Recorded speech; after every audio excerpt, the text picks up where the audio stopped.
Freakonomics Radio is sponsored by Ozempic.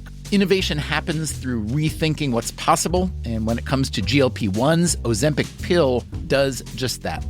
Learn more about Ozempic semaglutide tablets, 4 and 9 milligrams, by calling 1-833-OZEMPIC or visit Ozempic.com to view the medication guide and ask your doctor what's possible with FDA-approved Ozempic pill.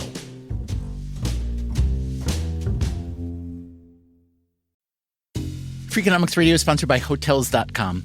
Hotels.com gives you access to hundreds of thousands of hotels worldwide, and when you join for free, you can save up to 20% instantly with member prices. Plus, every stay earns rewards, so when you book one trip, you're already lowering the cost of the next one. Hotels.com is simple, rewarding, and designed to help you get more out of every stay.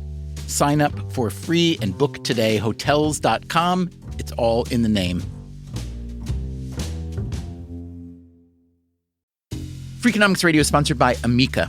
You know what they say, if you want to go fast, go alone. If you want to go far, go together. So go with Amica and get coverage from a mutual insurer that's built for their customers, one that looks after what's important to you together. Auto, home, life, and more, coverage that fits your unique needs. Amica helps you protect what matters most. Visit Amica.com and get a quote today.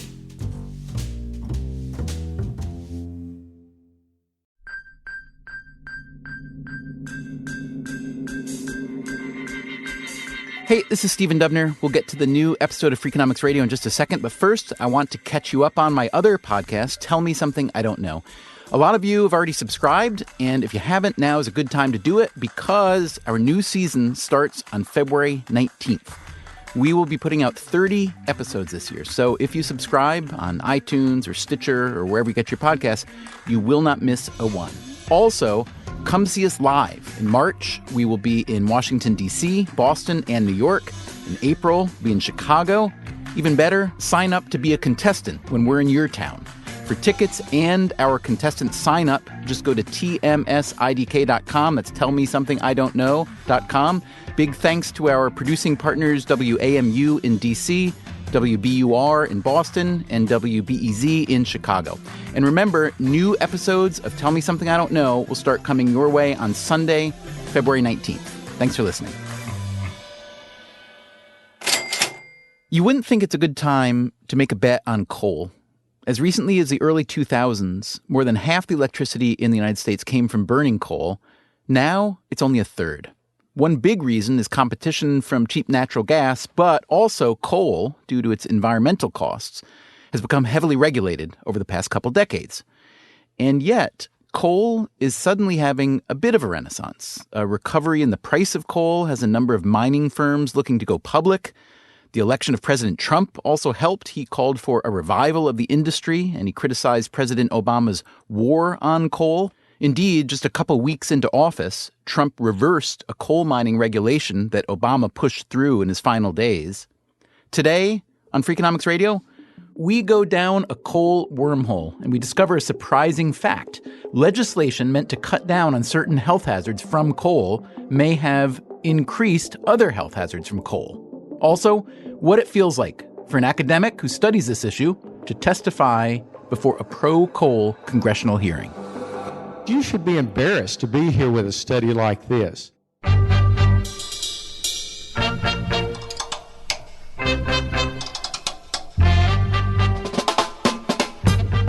From WNYC Studios, this is Freakonomics Radio, the podcast that explores the hidden side of everything. Here's your host, Stephen Dubner.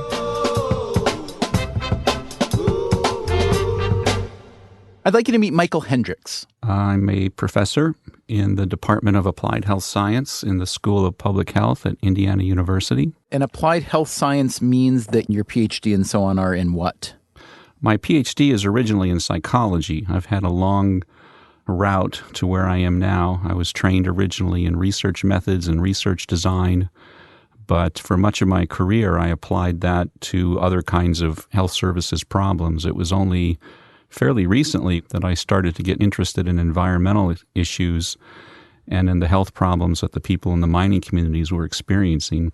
Fairly recently being around 2006, when Hendryx landed a job at West Virginia University in the heart of coal country. He'd come from Washington State University in Pullman, Washington, wheat country. His research there was focused on mental health services. When I first decided to take the job, I didn't really have any plans to pursue interests or research interests related to coal. It was something that came about after I moved there. Hendryx immediately found that West Virginia was different from Washington State in many ways, culturally, politically, and, of course, geologically. My name is Crystal Good, and I am a poet, an advocate, and entrepreneur. My name is Tammy. I'm 50, and I am from Summersville, West Virginia.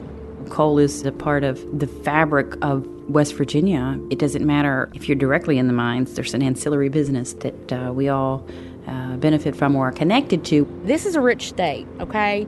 And there's things out there in the mountains and everything that could really make money and jobs for people. Whether that's, my mom unloading a coal truck at DuPont, or whether that's my basketball team being sponsored by Friends of Coal, or, however, everybody's in some way connected to the industry. That connection extended to Hendryx's new university. West Virginia University would have their annual Coal Bowl, a football game, the game between West Virginia and Marshall every year, just as one example. And they had a research center for coal and energy on the WVU campus. Politicians were always quick to support and defend the coal industry if they wanted to get reelected. A very pro-coal environment there. And it sounds like you were at least a bit of an environmentalist when you came to West Virginia. Well, I love the outdoors. I learned how to fly fish and hiking and backpacking and such. Yeah, that's true. Which is not to align you with any political movement, because we know there are naturalists and environmentalists, across all political spectrums. But I am curious what your views were on coal per se coming in to WVU. I really knew almost nothing about it. I was one of those people that didn't know how the lights were turned on or what the energy sources were. I was educating myself at about that time. I happened to come across a book. It was written by a journalist, Jeff Goodell, called Big Coal. And he was doing stories about the important and kind of quiet role that coal played in American life. And he was the one who was describing some of the stories of people that lived in these mining communities. And that's what got me kind of the first knowledge I had about this as a potential issue. And then that led you to think, hey, I should take a look at public health implications of coal mining? Was it as direct a line as that? Yeah, it's as simple as that. It seemed like a logical next step. Now, we should back up here and say that coal mining has changed a great deal in the past few decades. As we noted earlier, the industry has been in serious decline, with production falling substantially, and with it, employment, especially in a place like West Virginia. The Bureau of Labor Statistics, which groups together mining and logging jobs, shows that the sector has fallen roughly 40% in West Virginia in just the last 5 years. Again, there's several reasons for this decline, especially the natural gas juggernaut, but it's also related to something that happened decades earlier in Washington, D.C. Thank you all very much. Thank you. In 1989, at the White House, President George H.W. Bush made a major announcement. First, I'd like to lay on the table my proposals to curb acid rain and cut urban smog and clean up air toxics. And second, I want to call upon all of you to join me in enacting into law a new Clean Air Act this year. The original Clean Air Act dated from 1963, and it had been amended several times. Bush's new amendments, which took hold in 1990, directly affected the coal industry and coal-fired power plants. Sulfur dioxide, a byproduct of burning coal, lowered air quality generally and contributed to what's known as acid rain. The new amendments capped sulfur dioxide emissions and established the first large-scale cap-and-trade program. Michael Hendryx again. The Clean Air Act, it has been successful at reducing acid rain pretty significantly and at improving air quality from power plants. There's no question about that. But there was an unintended consequence of the new Clean Air Act. Economically, it became more attractive to try to mine coal that before maybe wasn't attractive to mine. This type of coal had lower levels of sulfur, and it was especially plentiful in the mountains of central Appalachia. To get it, miners turned to a process known as mountaintop coal removal. Rather than burrowing deep beneath the ground for seams of coal, Mountaintop removal is a technique that involves literally blowing up mountains. The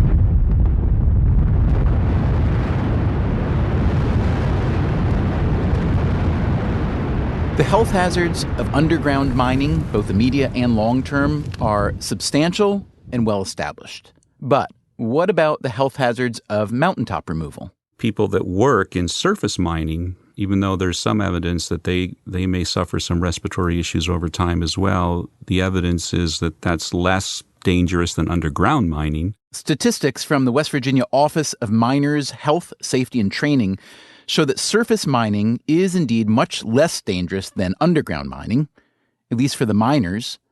But what about everyone else, the people living near the mountains that were being blown up?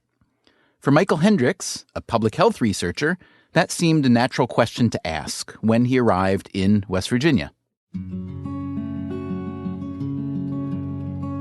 So at the time, mountaintop removal mining was viewed as how in terms of environmental impact and, let's say, public health impact? I think there was always concern about its environmental impacts. I mean, you're using explosives to literally blow hundreds of feet off the mountaintops around where people live. There's large-scale deforestation of existing forests in these areas. There's permanent valley fills that permanently buried several thousand miles of streams in this region.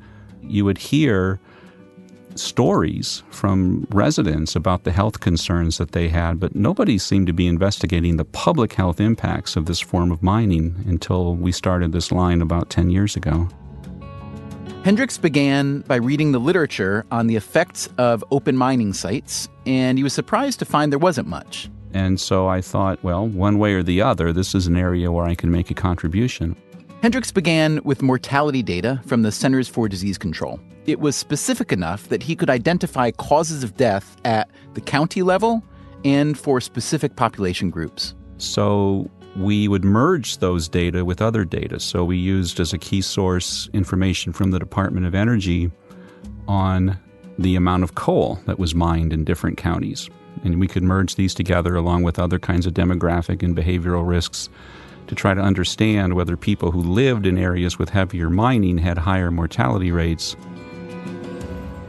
To find an answer, there was a fair amount of statistical maneuvering to be done. The people in these communities, as a general statement, tend to have lower levels of income. They tend to sometimes engage in less healthy behaviors. Smoking rates are higher.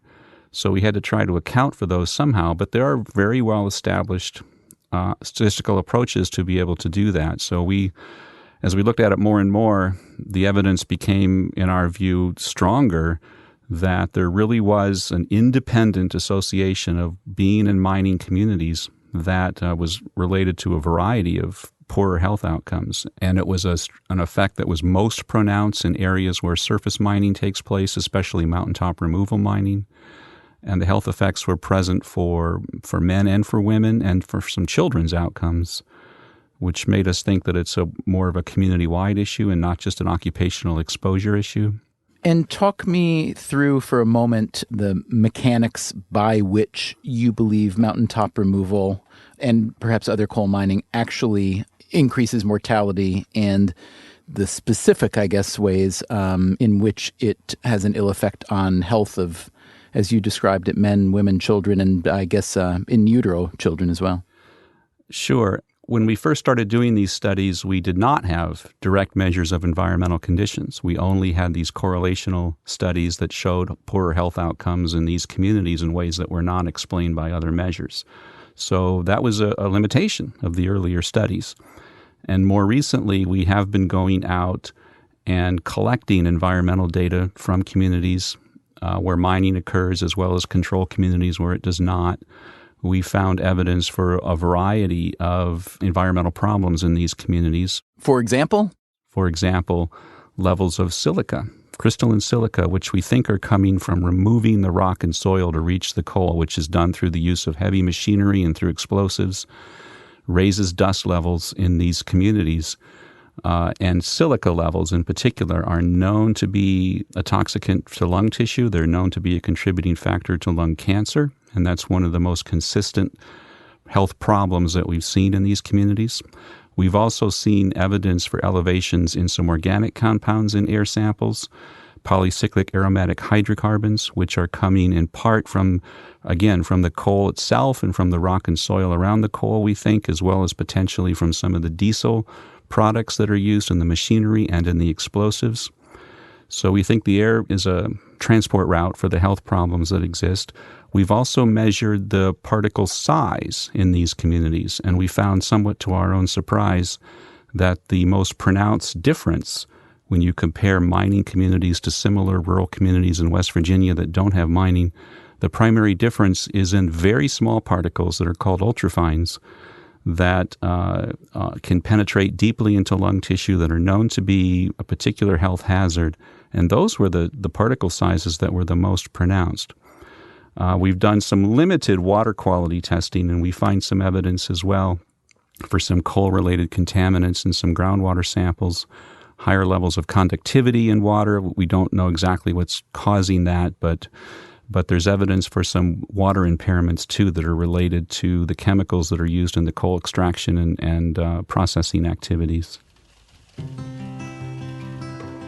In a nutshell, a whole heap of bad news. Michael Hendryx and his colleagues would go on to publish more than 30 peer-reviewed studies that, to Hendryx at least, reached a clear conclusion. We're convinced that surface mining in central Appalachia, especially mountaintop removal mining, is an independent, significant risk to public health. The paradox, of course, was that the problem stemmed in part from the success of the Clean Air Act. The principal unintended consequence of the Clean Air Act was to encourage the development of mountaintop removal coal mining in Appalachia. And there is strong evidence that this form of mining is harmful. It's harmful not only to public health, but it's harmful environmentally. And the people who live in these communities have had to suffer so that others can enjoy cleaner air. Coming up on Freakonomics Radio, Professor Hendryx goes to Washington, which doesn't go quite as planned. Well, to tell you the truth, I was pretty naive.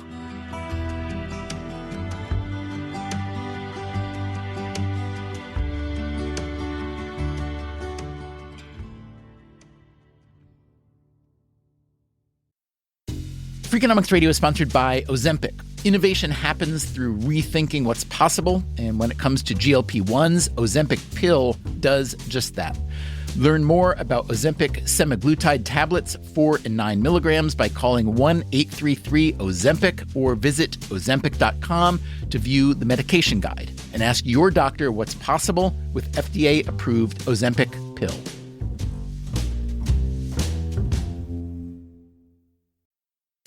Freakonomics Radio is sponsored by Southern New Hampshire University. The best investments are the ones you make in yourself, and no one knows that better than Southern New Hampshire University.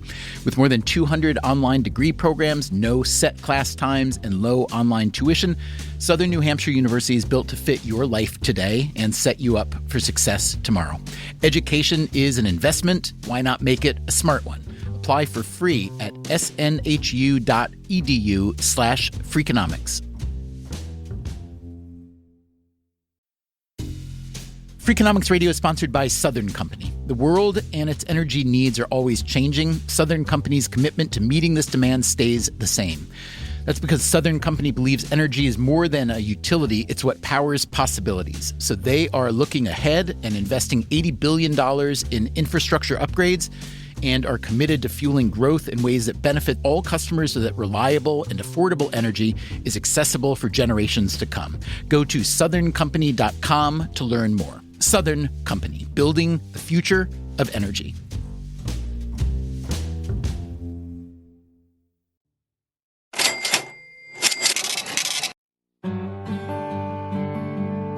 I'm Stephen Dubner, and this is Freakonomics Radio.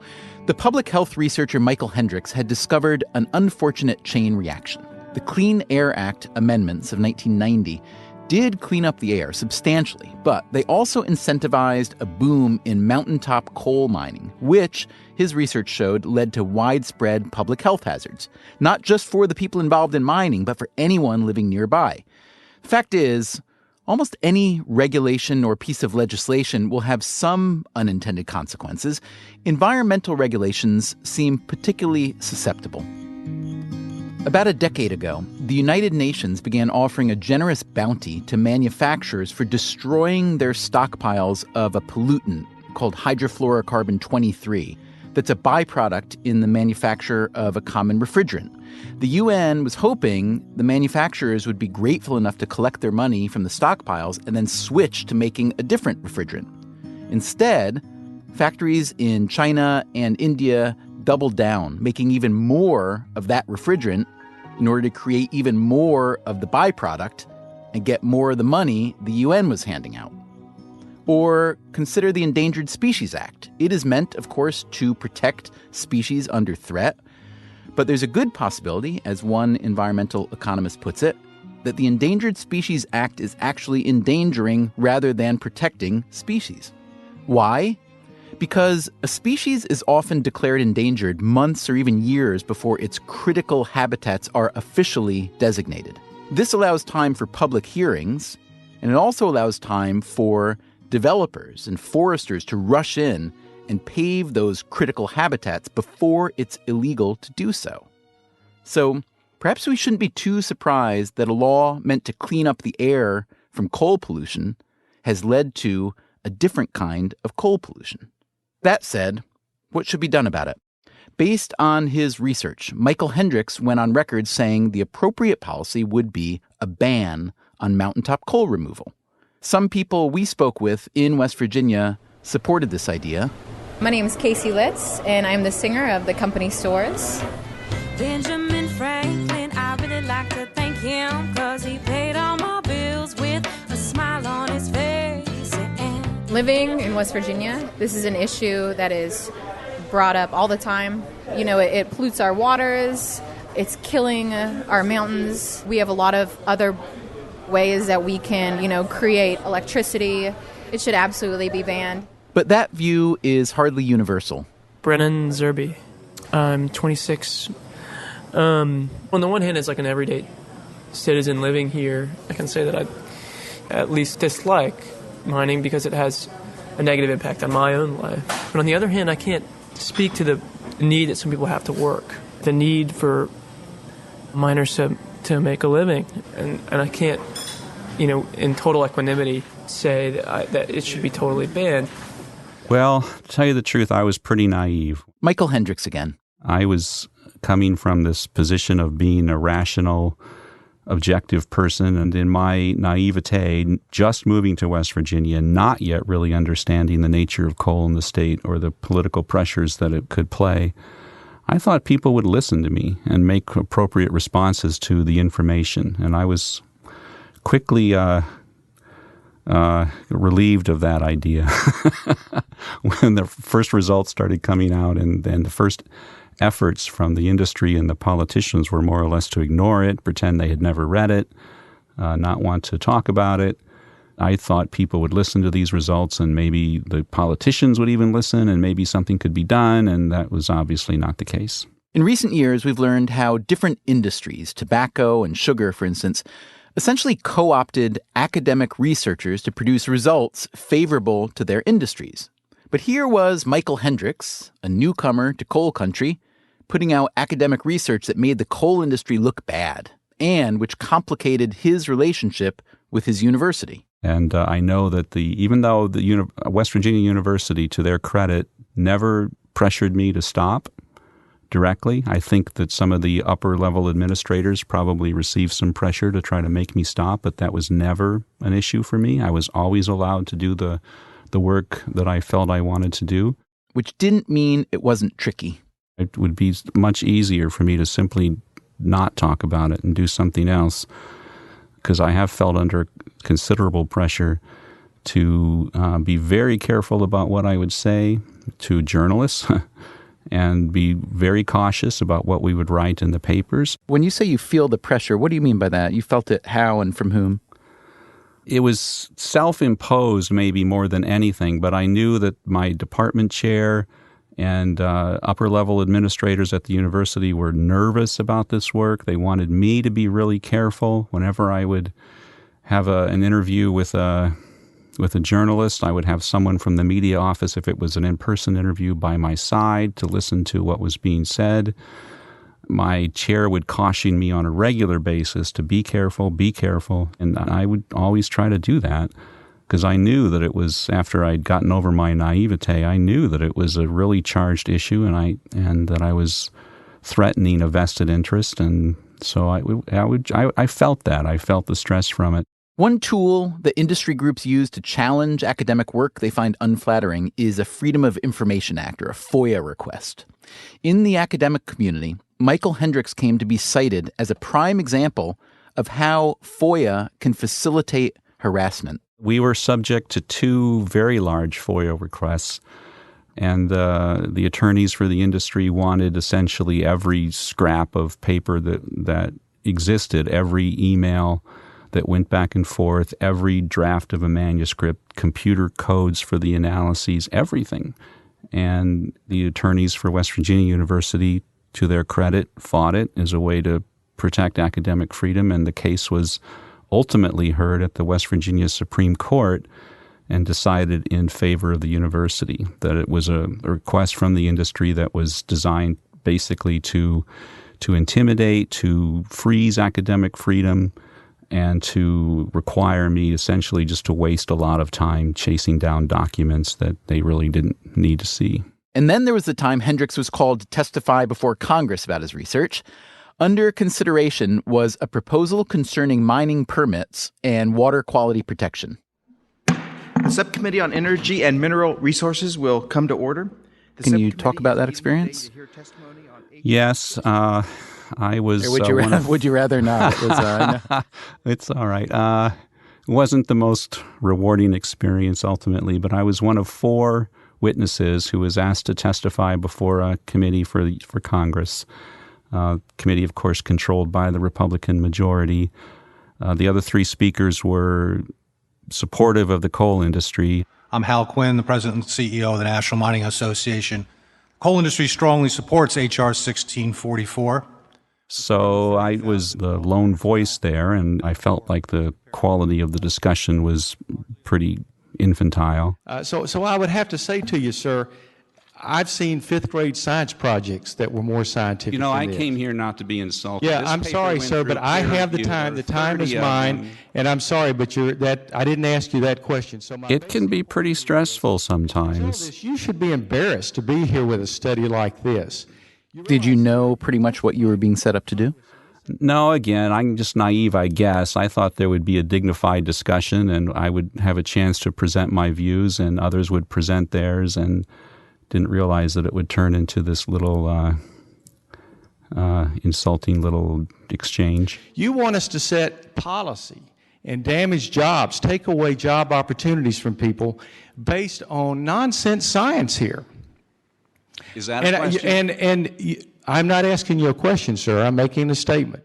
I know that Representative John Fleming of Louisiana basically kind of treated you as if you're defending your dissertation on how to conduct statistical analysis of public health records. You control for those. How do you control for that? It's a common statistical analysis to control for other risk So you factors. use statistical analysis to control for the difference. Course. Okay. Yeah, and he clearly knows nothing about analysis himself. He was just had some predetermined question or two that one of his aides wrote for him, probably, that he flung out at me. We've published like 30 papers on the health problems related to this form of mining, and he chose one of them, one of our health surveys that was a published paper, maybe not one of our strongest efforts, but a published paper that documented the health problems in mining communities, and chose to take a couple of pot shots at that one paper as though that was going to make some grander statement about the weight of the evidence as a whole. But he knows nothing about research. He doesn't even seem to understand basic control issues of how you measure covariates. You know, he knows nothing. I understand he objected to your reliance on self-reported data, said your sample size was too small. Let's pretend for a moment that he's on the other line. How would you just explain how your research actually stands on its own? Well, the sample size for that study was several hundred people. It wasn't too small. If it had been too small, we maybe would not have been able to find the differences that we had seen. The fact is we did find big differences in health status across a variety of dimensions, and the sample size was certainly adequate enough to detect those. Self-report is one valid, well-recognized form for collecting health data. There's plenty of evidence that people are, in fact, able to report their own health status accurately. I'm certainly not the only one who does analyses or writes papers based on self-reported health data.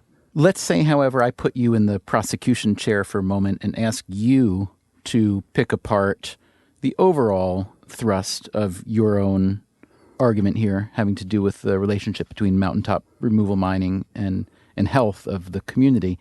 Talk about what you feel are the potential flaws, weaknesses, or unanswerable, let's say, questions in your thesis.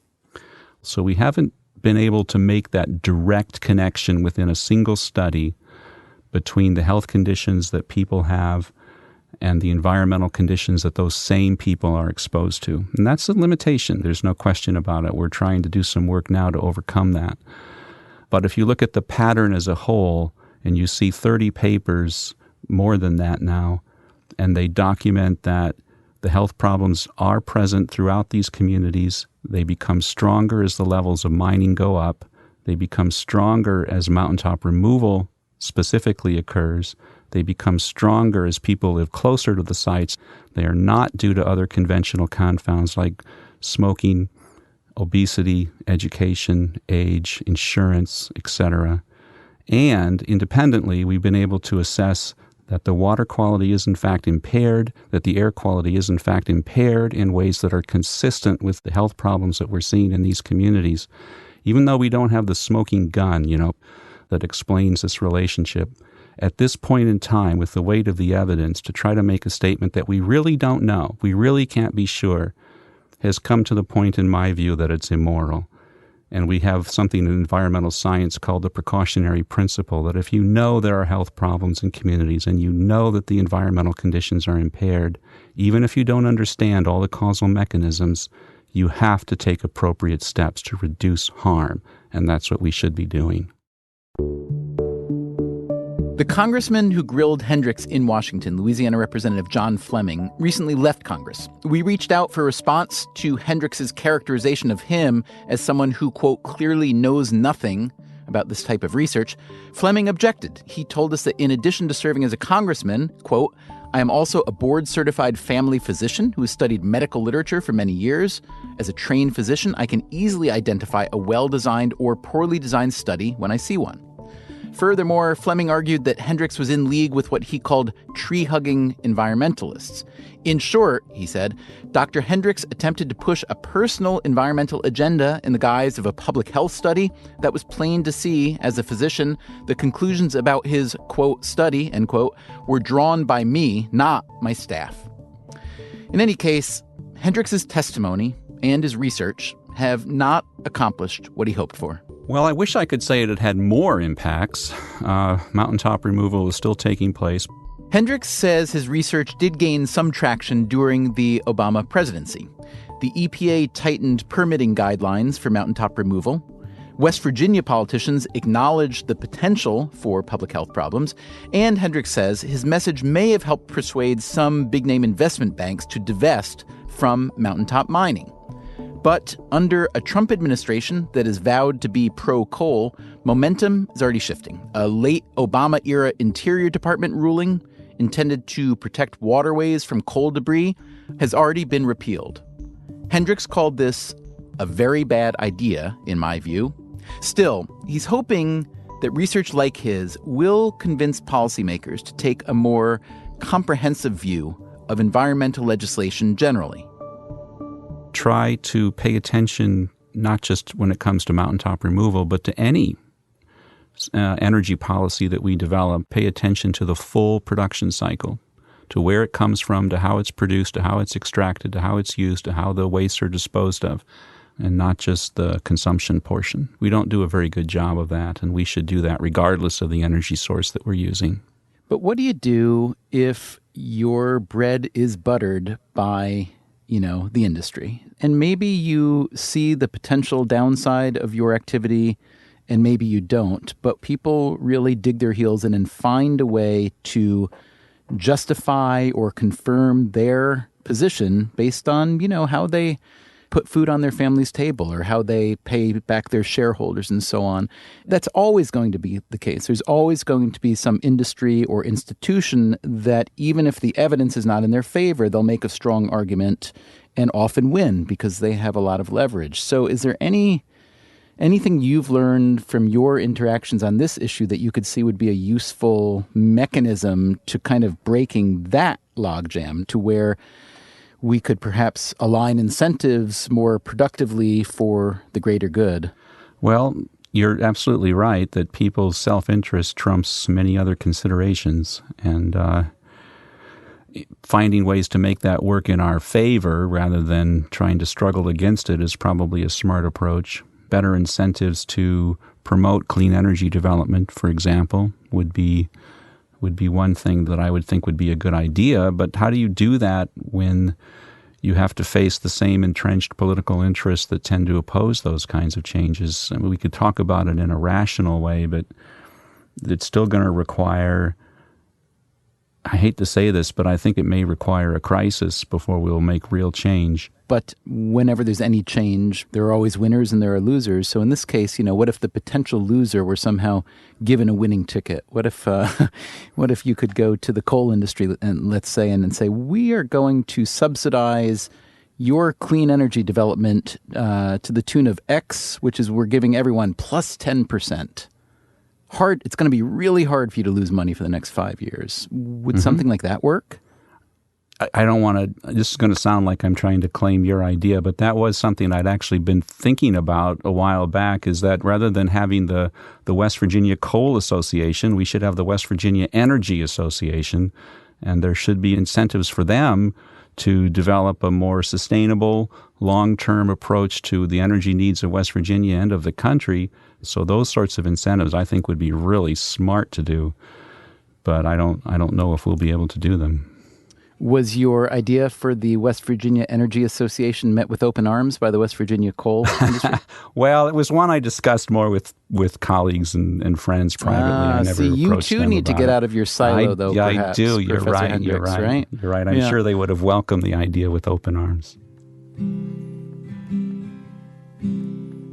Why are you no longer at West Virginia University? Oh, that's a pretty boring story, too. My wife is a professor. She is an epidemiologist, and she was at West Virginia University too. And she got a great job offer here at Indiana that was an important career advancement for her. So we moved here to support her career. So your move from West Virginia wasn't due to any kind of pressure, or indirect or direct, against your research? No, I'm sure that's it's a quick question that comes to people's minds. I've been asked about it a number of times, but it's just not the case. It's just a personal decision. Well, for those of us who appreciate academic research and freedom, whether from the individual level up to the provost chancellor level, that's very, very nice to hear that you felt that like the university really had your back, even though you were producing research that could have made things uncomfortable for them. I'm sure it did make things uncomfortable for them in some other ways, and I'm sure there were a few of the administrators who were happy to see me go. But they did allow me to pursue my work, so I appreciate that.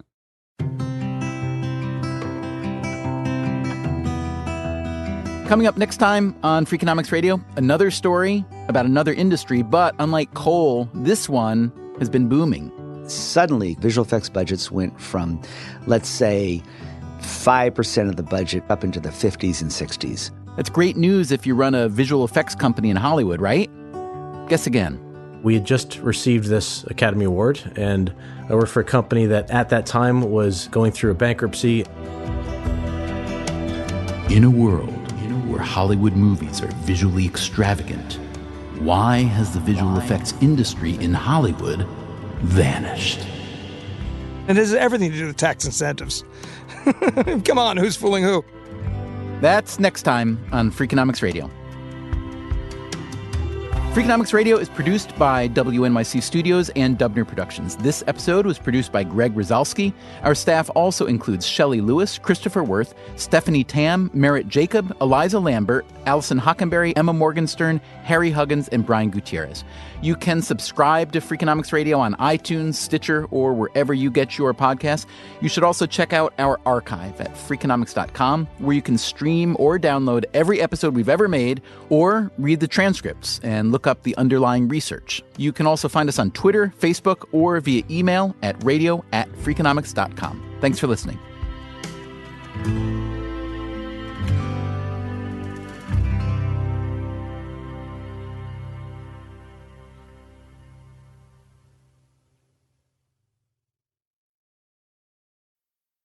Freakonomics Radio is sponsored by Vitamix. According to the LA Times, the average American home contains 300,000 items, including a staggering number of appliances.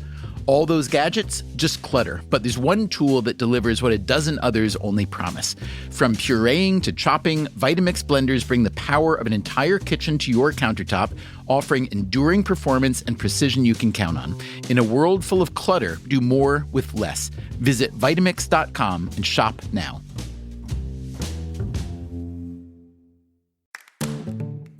Hey there, I'm Kat. I'm a college athlete. I was diagnosed with ankylosing spondylitis, which caused back pain and stiffness every day. With Cosentyx, I'm able to stay active. Cosentyx secukinumab is prescribed for adults with active psoriatic arthritis, ankylosing spondylitis, or non-radiographic axial spondyloarthritis.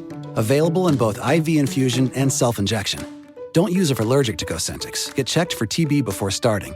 Increased risk of infections and lowered ability to fight them may occur, like TB or other serious bacterial, fungal, or viral infections. Some are fatal. Tell your doctor if you have an infection or symptoms like fevers, sweats, chills, muscle aches, or cough, had a vaccine or plan to, or if IBD symptoms develop or worsen. Serious allergic reactions and severe eczema-like skin reactions may occur. Learn more at 1-844-COSENTYX or Cosentyx.com. Move and feel better. Ask a rheumatologist about Cosentyx.